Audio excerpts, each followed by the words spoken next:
इतके वर्ष लढाई लढलो मात्र मुंबई कोणी हिसकावू शकलं नाही असं म्हणत उद्धव ठाकरेंनी भाजपवर निशाणा साधलाय। कोणी ओळखत नव्हतं त्या भाजपला आपण खेडोपाडी नेलं असंही ते म्हणालेत। मुंबईत झालेल्या पदाधिकाऱ्यांच्या बैठकीत त्यांनी हे वक्तव्य केलंय। भाजपनं फक्त युती तोडली नाही तर ते आपल्याला संपवायला निघाले असा आरोपही त्यांनी केला। शिवसेना प्रमुखांनी सांगितलेलं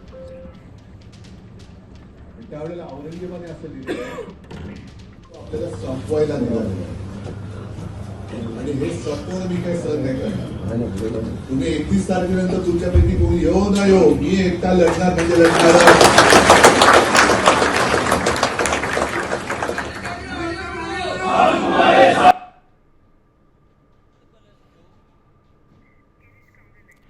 या संदर्भात अधिकची माहिती देत आहेत आपले प्रतिनिधी गिरीश कांबळे। गिरीश, काय सांगाल? उद्धव ठाकरेंनी खरं तर मोठं वक्तव्य केलेलं आहे। मुंबई कोणी हिसकावू शकलेलं नाहीये असं ते म्हणाले। मला 16 जानेवारी सुद्धा दिसला पाहिजे जल्लोष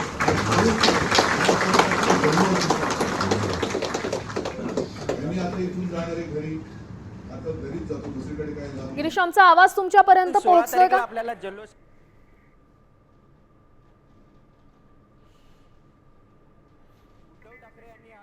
गिरीश, पुन्हा एकदा तुम्हाला प्रश्न विचारेन। खरं तर उद्धव ठाकरेंनी मोठी टीका केलेली आहे, अर्थातच भाजपवर निशाणा साधलेला।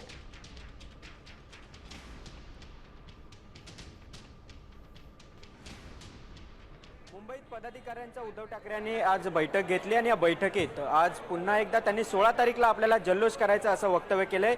यावेळी त्यांनी भाजप आपल्याला संपवायला निघालाय मात्र मी हे सहन करणार नाही।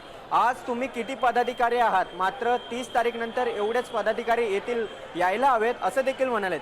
आज मी घरी जाऊन उमेदवारी निश्चित करेन, यामुळे अनेक जण नाराजही होतील मात्र आपल्याला नाराज व्हायचं नाही। तर या भाजप विरोधात जे आपल्याला मुंबई तोडायला निघालेत, मुंबई लुटायला निघालेत त्यांच्या विरोधात आपल्याला लढायचं आहे अशी भूमिका आपल्याला घ्यायची आहे। आणि आज या ठिकाणी आपण बघतोय की भाजप आहे त्या भाजपला आपण तुम्हाला थांबवेन।